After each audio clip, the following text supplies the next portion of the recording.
Hello, welcome to another episode of Broadcast Movie and TV Talk. Hey, it's my first movie discussion of 2020, and I got stuck waiting until February to see the first movie of the year, and that movie happens to be the latest DCEU movie, Birds of Prey. Before I begin with my opinion, I think it's necessary to tell a bit of the current way that opinions are going for this movie. Before I went into this movie, the only thing that I had seen was an article saying that Warner Brothers decided to change the title of the movie because it was not doing well at the box office. I don't think that's true. I think they changed the name of it because Birds of Prey and the Fantabulous Emancipation of One Harley Quinn is a long-ass name that most people are not going to remember even after they see it. I think that they could have just called it Birds of Prey, but, Harley Quinn Birds of Prey works just as well. Opinions on the movie are divided, with some people really liking it and some people thinking it's complete garbage. Now, I'm going to do my non-spoiler discussion. In my opinion, this is not a garbage movie at all. The actress that plays Harley Quinn is still just as fantastic as she was in Suicide Squad, which I believe that Birds of Prey is a far better movie than Suicide Squad. But, yes, Margot Robbie is fantastic, and really all the main four actresses are really good in this movie. The action is good, and the fight choreography was really great too. The main villain was alright, even though he basically just made his second in command do all the bloody work while he just watched, and then decides to be a villainous commander at the end of the movie for the final fight. Speaking of the final fight, it was a great final fight, but it just felt too short. That to me was really the only bad thing about the movie, is that the final fight was way too short. I was laughing a lot during this movie, it was really funny. This is an R-rated movie, and that's mostly for the language, but there is a pretty high amount of violence, and it was fairly bloody, and really it was only overly grotesque to me in two parts, when near the start of the movie and when towards the end of the movie. Other than that, I thought it was a good movie and I had a good time watching it.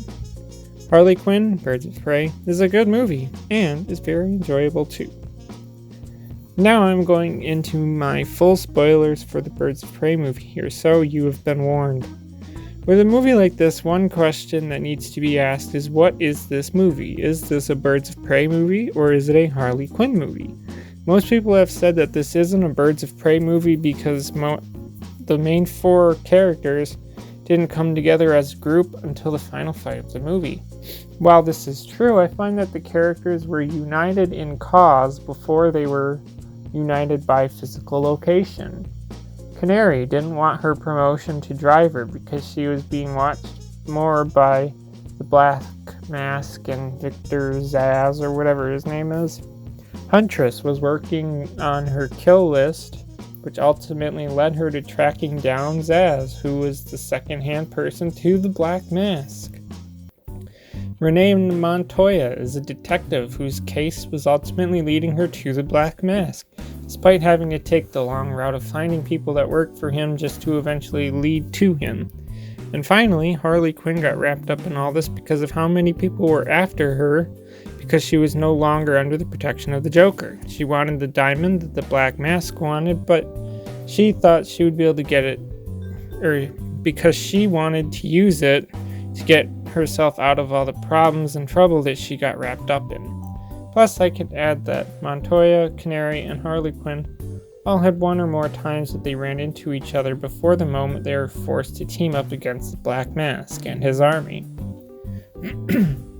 Speaking on the Black Mask, as the main villain, I thought he was fairly weak. He would have temper tantrums when things didn't go his way, and he really had to rely upon Zsasz to calm him down by doing the villain thing. If you ask me, Zsasz was more of a villain than the Black Mask, because Zsasz was willing to get his hands, bloody. Zsasz had a thing for peeling faces off of his victims, and in the movie they show him start to do it, and then he stands up with the peeled face and hand dripping with blood. That's one of the grotesque moments that disgusted me in the movie. The Black Mask would sit there and watch Zsasz at work, which, while I give him props for not throwing up by watching something so disgusting, Black Mask would just sit there, watch, and talk to the victim, which really doesn't make him as much of a threat compared to Zsasz. Zsasz was the one who figured out Canary betrayed them, not Black Mask. Zsasz is the one who figures everything out and then reports it to the Black Mask. I understand that the Black Mask is supposed to be more of a leadership guy, but when he's your main villain, he should do something that makes him more threatening than his second in charge. Zsasz was even the one that led him to Harley Quinn, or told him that Harley Quinn was no longer with the Joker. I felt that Black Mask was too worried about his club and his public image that he doesn't pay attention to things that Zsasz tells him and that he could easily figure out for himself.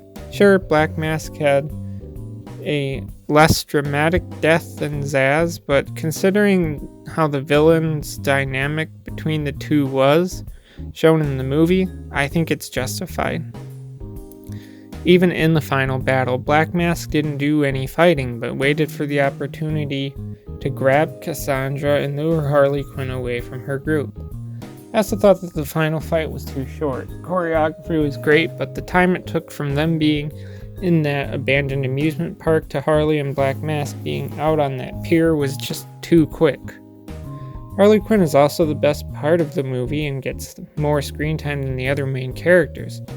Most of the movie's time is devoted to the story of Harley after Suicide Squad and no longer being with Joker. And no, they don't ever show the Suicide Squad Joker in the movie, and I wouldn't have really cared if they did have a cameo here. This is why there are people who say that Birds of Prey should have just focused on Harley Quinn or her and the Joker and not introduced the other characters that are a part of the Birds of Prey group. I personally disagree, and I think that each of the characters brought something nice to the film. I suppose an extremely minor thing is that Canary only uses her voice power once and it knocks her out, but it doesn't bother me that much.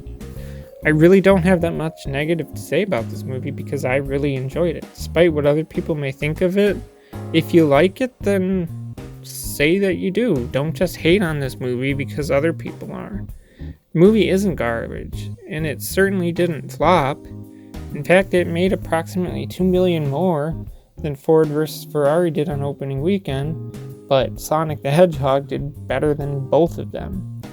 Harley Quinn, Birds of Prey is a good and enjoyable movie. That's all I have to say, so if you want to add to the conversation, leave a comment below. As always, thanks for listening, and goodbye.